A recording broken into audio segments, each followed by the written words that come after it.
Personal interest ತಗೊಂಡು ಪ್ರದೀಪ್ ಗುಂಟೂರು ಸಾಹೇಬರು ನ್ಯಾಯ ಕೊಡಿಸ್ಬೇಕು ಅವ್ರಿಗೆ.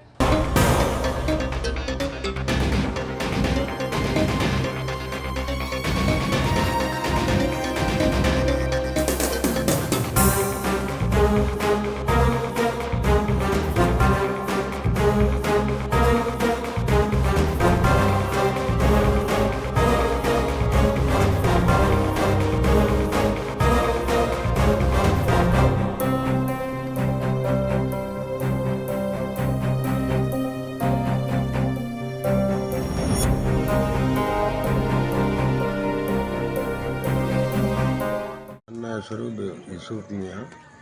ನಮ್ಮ ಗ್ರಾಮ ಬೇಮಲ್ಕಡ. ಇವತ್ತಿನ ವಿಶೇಷ ಏನಂದರೆ, ನಮ್ಮ ತಮ್ಮನ ಮಗಳು ಶಾಲೆಗೆ ಹೋಗಿದ್ದಾಳೆ. ಶಾಲೆಯಲ್ಲಿ ಪ್ರೇಯರ್ ಮಾಡಪರಿ ಮ್ಯಾಲೆ ಕುಂತಿದ್ದಾರೆ.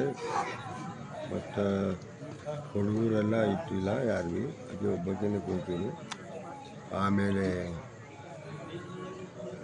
ನಾವೆಲ್ಲ ಇದು ನೋಡಿದಂದ್ರೆ ಇಲ್ಲಿ ಫೋನ್ ಮಾಡಿದ್ಮೇಲೆ ನಮಗೆ ಗೊತ್ತಾಗಿದ್ಮೇಲೆ ಹೋಗಿಬೇಕಾದ್ರೆ ಅಲ್ಲಿನವ್ರು ಹೇಳಿದ್ರು, ಹಿಂಗೆ ಆಗ್ಯದ ನಿಮ್ಮ ಮಗಳು ಹಿಂಗೆ ಎಲ್ಲಿ ಬಿದ್ದಾಳನ್ನು ಹಿಂಗೆ ಆಗ್ಯದ, ಪ್ರೇಯರ್ದಾಗ ಇಲ್ಲಿ ಕುಂತೀವಿ ಅಲ್ಲಿ ಕುಂತೀವಿ ಮಾಸ್ಟರ್ದವ್ರು ಹೇಳಿದ್ರು.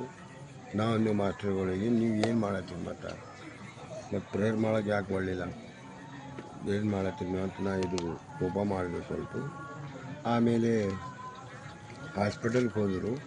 ಹಾಸ್ಪಿಟಲ್ಗೆ ಹೋಗ್ಬೇಕಾದ್ರೆ ನಾವು ಎಲ್ಲರೂ ಹಾಸ್ಪಿಟಲ್ಗೆ ಹೋದೆವು. ಇಲ್ಲಿ ಯಾರಿಗೆ ಭೀ ಕೇಳಿಲ್ಲ. ಮತ್ತು PSI ಅವ್ರಿಗೆ ಮೇಡಮ್ ಅವ್ರಿಗೆ ಫೋನ್ ಮಾತಾಡಿ ಅವ್ರೇನಂದರು, ನಾನು ಕೋರ್ಟ್ನಲ್ಲಿ ಇದ್ದೇನೆ, PSI ಅವ್ರಿಗೆ ಕಳಿಸ್ತೇನೆ ನೋಡಿರಿ ಸ್ವಲ್ಪ ಅಂದ್ರೆ. PSI ಸಾಹೇಬರು ಬಂದು ಅದು ಫೋಟೋ ತೆಗ್ದಾರ, ನೋಡ್ಯಾರ. ನೋಡಿ ಆಮೇಲೆ ನಾವು ಹಾಸ್ಪಿಟಲ್ಗೆ ಹೋಗಿದ್ದೇವೆ. ಆ ಮಾಸ್ಟರ್ಗಳಿಗೆ ಎಲ್ಲರಿಗೆ ನಾನು ಸ್ವಲ್ಪ ಸಿಟ್ಟು ಮಾಡಿ ನೋಡ್ರಿ ನೀವು ಸರಿಯಾಗಿ ನೋಡೋದಂತೆ ಅಂತ.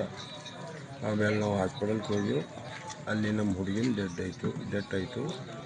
ಈಗ ಹೇಳೋ ಕಾರಣ ಏನಂದ್ರೆ, SP ಸಾಹೇಬ್ರಿಗೆ ಡಿಪಾರ್ಟ್ಮೆಂಟ್ ಅವ್ರಿಗೆ ರಿಕ್ವೆಸ್ಟ್ಲಿ ಸ್ವಲ್ಪ ಏನು ಬೇಡ ಇದಕ್ಕೆ ಸ್ವಲ್ಪ ಹೆಲ್ಪ್ ಮಾಡ್ಬೇಕು ನಮ್ಗೆ.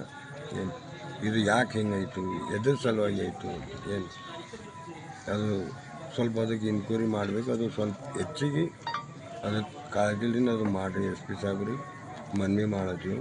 ಏನು ಯಾಕಂದ್ರೆ ಇದಕ್ಕೆ ಸ್ವಲ್ಪ ಸಪೋರ್ಟ್ ಮಾಡೋದು ಚೆನ್ನಾಗೈತದ. ಮುಂದೆ ಯಾರ ಮೇಲೆ ಏನು ಹಿಂಗೆ ವಾತಾವರಣ ಯಾವ್ದು ಭೀ ಹಿಂಗೆ ಖರಾಬ್ ಆಗಲ್ದು. ಏನು ಈಗ ಆಗ್ಯದ ನಮ್ಮ ಮಗಳು ಏನಂದ್ರೆ ಮತ್ತೆ ಯಾರ ಬರೋದು ಮಕ್ಕಳು ಇರ್ತಾರೆ, ಯಾರು ಭೀ ಇರ್ತಾರೆ, ಅವ್ರಿಗೆ ಭೀ ಹಿಂಗೆ ತಕ್ಲೀಫ್ ಆಗಬಾರ್ದು. ಅದ್ರ ಪರವಾಗಿ ನಾನು ಇದು ಮುಖಾಂತರ ಹೇಳತ್ತೀನಿ. ಆಯ್ತು. ನಮ್ಮ ಹೆಸರು, ನಮ್ಮ ಮಗಳ ಹೆಸರು ಮದಿಯಾ.